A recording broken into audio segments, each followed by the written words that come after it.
Here to dive into industry trends with leading ETF experts, this is ETF Spotlight with Neena Mishra. Hello and welcome to ETF Spotlight. I'm your host, Neena Mishra. My guest today is Kevin Carter, founder and chief investment officer of EMQQ, which is the Emerging Market, Internet, and E-commerce ETF.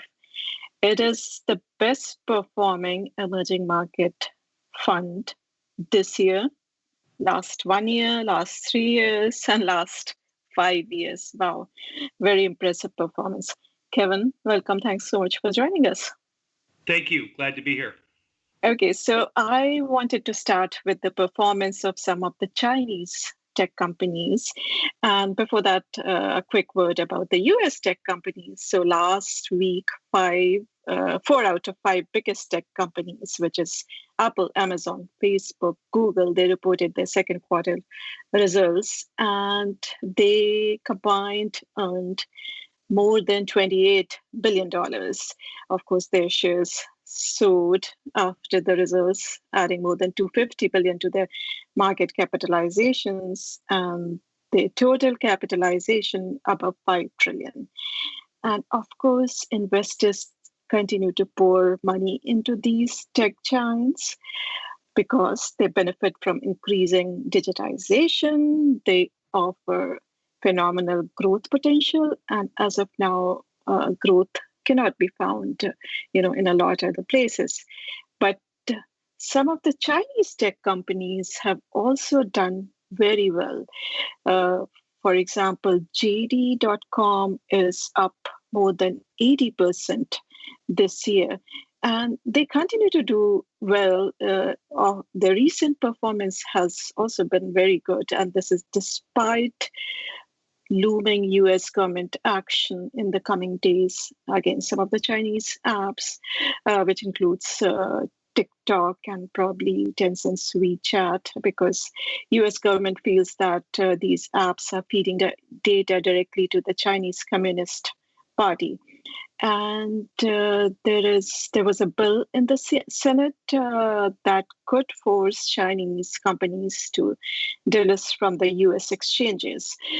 So despite all that, Chinese tech companies have done very well. So tell us about the performance, why they are doing so well this year. Well, I think that, even before this year, the e-commerce story in China, the largest emerging market, but in all of the emerging markets, this sector has had, I believe, unparalleled revenue growth. For the last 10 years, it ended 12/31/19, the sector had an average annual growth rate for the decade of about 38% a year, top line. And so I think, the fundamental story was not just the fastest growing sector in the world today, but perhaps the fastest growing sector in the world ever. And so fundamentally, these companies came into the year strong. The stocks had been pretty strong as well. We were up over 30% last year. And then I think after, the sell-off, as people started to appreciate the reality of the pandemic, we sold off with everything else, but I think people, quickly realized that in many ways, e-commerce business models are, even more important now during this crisis, and that on the other side of this, all digitalization will stabilize at a higher level. So we know a little bit about Chinese tech companies like Tencent and Alibaba, which are among the world's top 10 largest companies.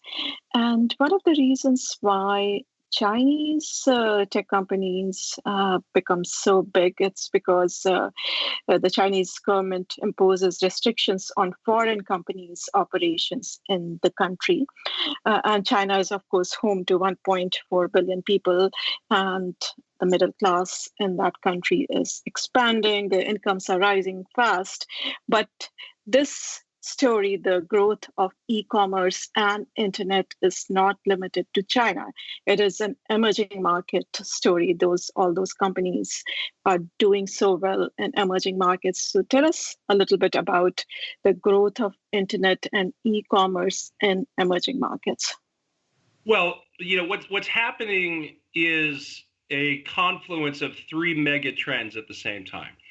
The first one is the rise of the emerging market consumer. You've got 85% of the world's people live in the developing world, so emerging markets are the world, and they're even more of the future as measured by people under the age of 30, for which they account for almost 90% of the world's people. So, and ultimately, it's those people that are emerging. That's the thing that's emerging. Billions of people moving on up, and as they move on up and join the consumer class, they want stuff. They want more and better food. They want more and better clothing, appliances, vacations, and automobiles, and they want their kids to go to college. And that's a very well documented story. It's a big story. And when I, after about 8 years focused on emerging markets, I always told people just buy the consumer names.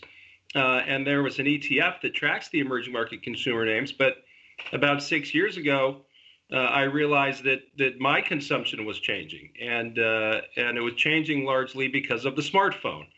And I had a computer for 30 years, but this particular form of a computer was changing the way that I consumed.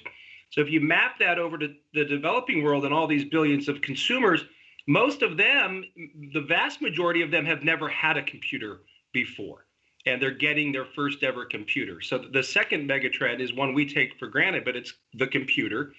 And for the most part, it's a $80 or $100 smartphone, a supercomputer in their pocket, if you will.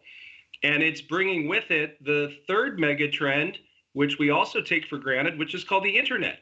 I've had internet access here for 25 years, first on telephone lines, then on cable, but most of the world has never been wired. And so all of these consumers are getting computerized and connected as they become consumers. And because the consumption infrastructure in the developing world is underdeveloped, and by consumption infrastructure, I mean bank accounts with debit cards in everybody's pockets. I mean televisions on the wall with 1,000 channels.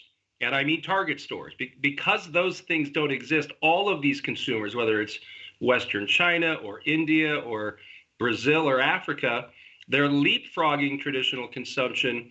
And so the growth is really everywhere. And there's public companies all over the world that are part of our universe that are digitizing these giant economies. Very interesting. Those are great points. We know that internet penetration is rather low in some of these emerging markets, but it is growing exponentially. And as you mentioned, millions of young people, they are getting access to internet through cheap smartphones, because smartphones, part smart, not very smart phones, they're very cheap in those countries. Internet plans are very cheap, so people are getting access to internet. They are shopping online, they are paying online. So this is a very interesting phenomena, and definitely a lot of growth there.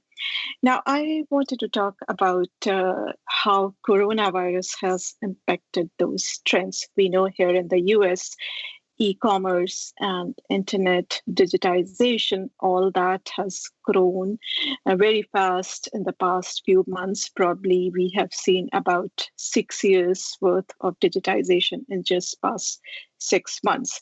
Have you seen the similar kind of trends, similar kind of trend in emerging markets too? Has coronavirus accelerated adoption of e-commerce and internet in these countries? Well, most definitely it has. I think that there is no doubt a surge in use for the established and already sort of adopted internet businesses. But a surge in use does not necessarily translate to a surge in revenue, but definitely a surge in use. But then there are whole other parts of the digital ecosystem that are in many ways being forced into adoption, whether that's distance learning, telemedicine, food delivery. And so across the board, there's been increased use with the logical exceptions. The travel apps in China and elsewhere, India, they are not benefiting like some of the other businesses. But for the most part, I think it's quite clear that digitization is accelerated, and that on the other side of this, whatever that might be, a lot of those things that weren't as widely adopted will be much more adopted. So let's talk about your ETF now. It is, as I mentioned, the emerging market internet and e-commerce ETF, ticker symbol EMQQ. Again, tell us a little bit about this ETF and also how companies are selected and weighted in the index. Well, it was launched in November of 2014, and it started when a friend of mine called me and asked me what's the best emerging markets ETF for my 3-year-old's college fund. And historically, I had told people to buy traditional consumption stocks in the emerging market consumer ETF. But I had sort of a light bulb moment. I thought, my family doesn't go to Target as much as they used to, and there's a brown or white truck every day in front of my house, and so it's really about the digitization of all these consumers, and it's a straightforward approach. It's a rules-based index, so we buy every publicly traded company that is whose business is e-commerce in emerging markets, and then all they have to do is meet a minimum liquidity screen and a minimum market cap screen. And if they meet those screens and they are an emerging markets internet company, we include them. Presently, there are 83 companies in the index. Now, the list has been growing. We rebalance the fund twice a year in June and December. And there's a lot more IPOs coming along, things like Ant Group, which is Alibaba's financial services business, is registered to come public soon, and that's a very large company. And so if you qualify over those basic rules, you're included. And then it's market cap weighted, but we do have one modification, and that is that the largest position is limited to 8% at the time of the rebalance, and that's because Alibaba and Tencent are so large on a market cap basis that we would be in violation of some of the registered investment company diversification rules. Okay, very interesting background. And I'm looking at the top holdings: Alibaba, Tencent, Mercado Libre, Nespers. These are among the top holdings in this ETF, and that makes a lot of sense. Could you talk about some of the companies in the ETF that you like or that are most promising or have delivered really good performance this year? Sure. Well, in China, I would mention JD.com and Pinduoduo, PDD, as two e-commerce platforms. JD, the one that looks most like Amazon in terms of its overall approach and the warehouses and delivery all the way through the system. That's been a great performer. Pinduoduo is an up-and-comer that the CEO, who is a former Googler, describes as Costco meets Disneyland. That e-commerce platform has done quite well. In the emerging Americas, you have Mercado Libre that you mentioned. That's been a star performer both this year and last year, and they're best thought of as both the Amazon.com and the PayPal of Brazil and all of South America. In Africa, actually, we have the first homegrown African e-commerce company, Jumia, JMIA.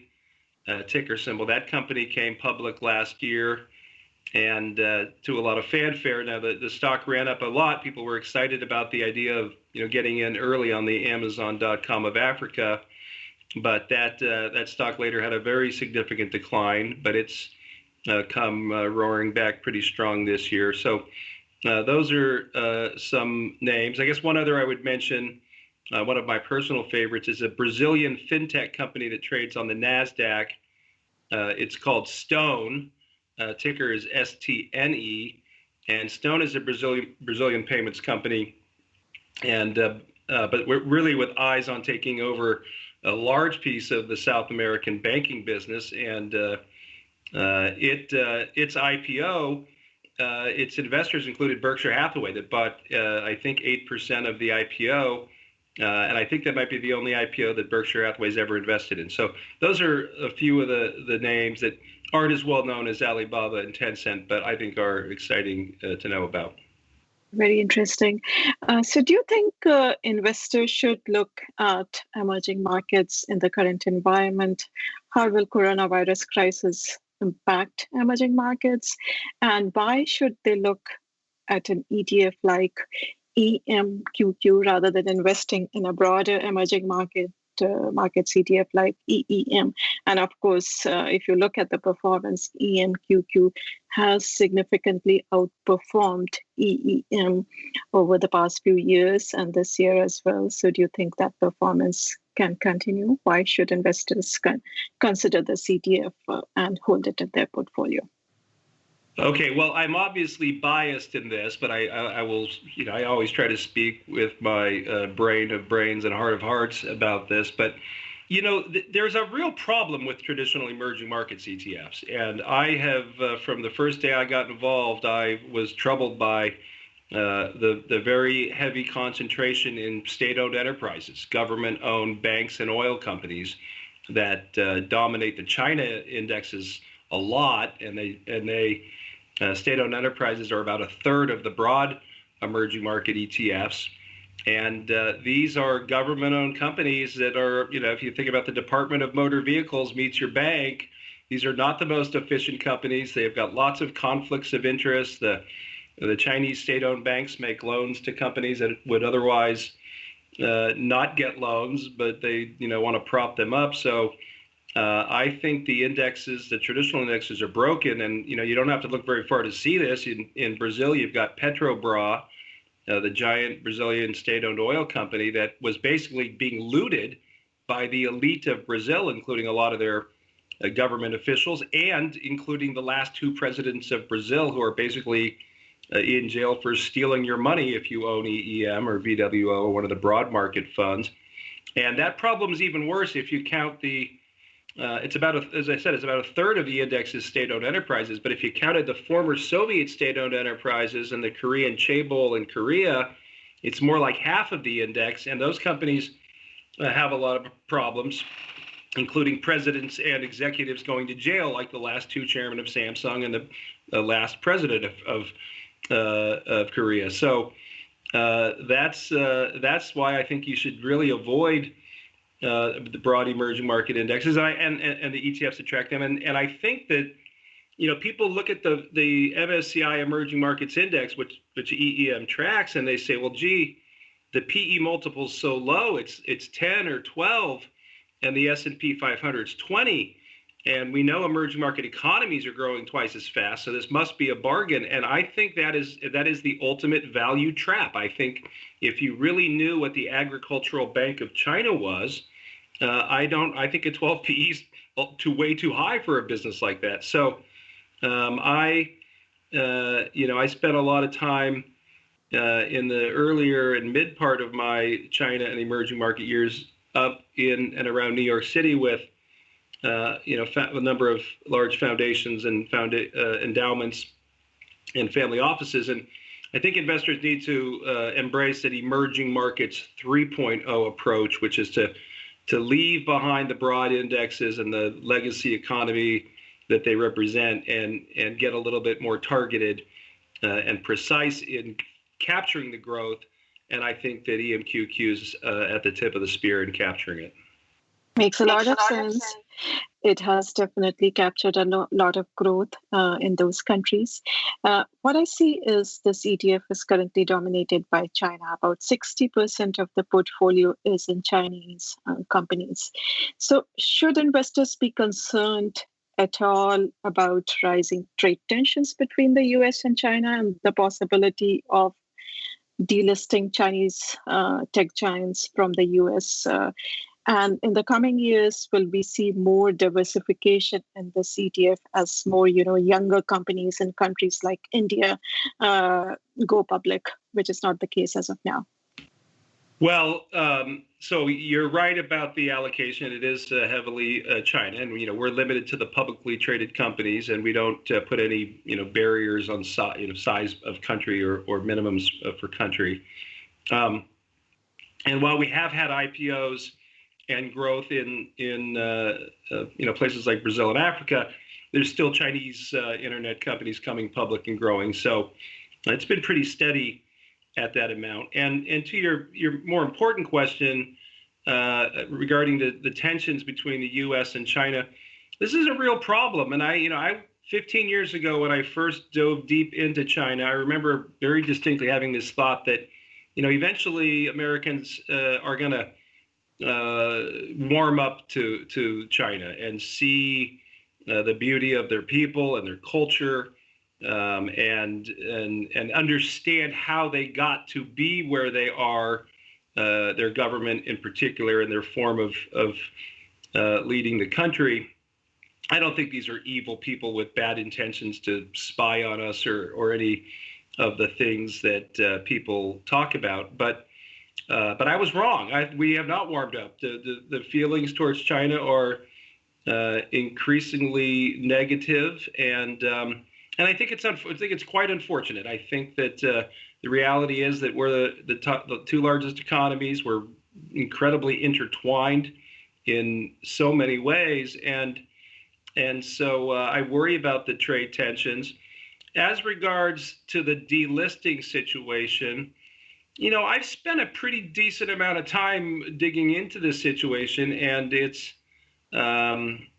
is true that every Chinese company is not in compliance with the PCAOB audit inspection rules.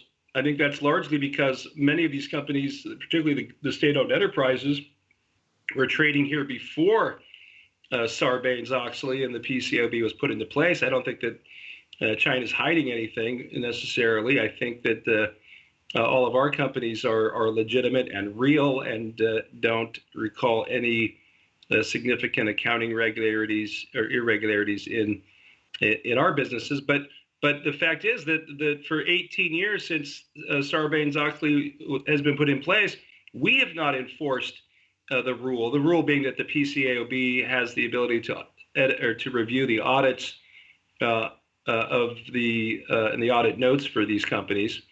And let me point out that in addition to China, Belgium and France are also not compliant. So ironically, Anheuser-Busch, which is about American of a company as you can get, it's technically a Belgium company now for tax reasons, and so it's not in compliance either. And finally, and importantly, let me also say something that, and I was surprised because I went through the entire 150 or so stocks on the PCAOB list that are in question for this. The real problem are the penny stocks. There's still 100 of these little China, at least they're by name Chinese, but they're classic Long Island pump and dump, Wolf of Wall Street stock manipulation and fraud. And using the word China helps these stock promoters, tell a big story. But as I tell people, the bad people in that story are not in China, and the bad people probably have never been to China, and they're the bucket shop brokers and investment banks that you'll find in Long Island and Florida. And those are a real problem. That's the majority of the Chinese companies here. That's about 2/3 of them. It's a very small amount of the market cap, and that's been a problem for a long time. There's even a documentary on Netflix called The China Hustle that details this. But either way, those are bad actors.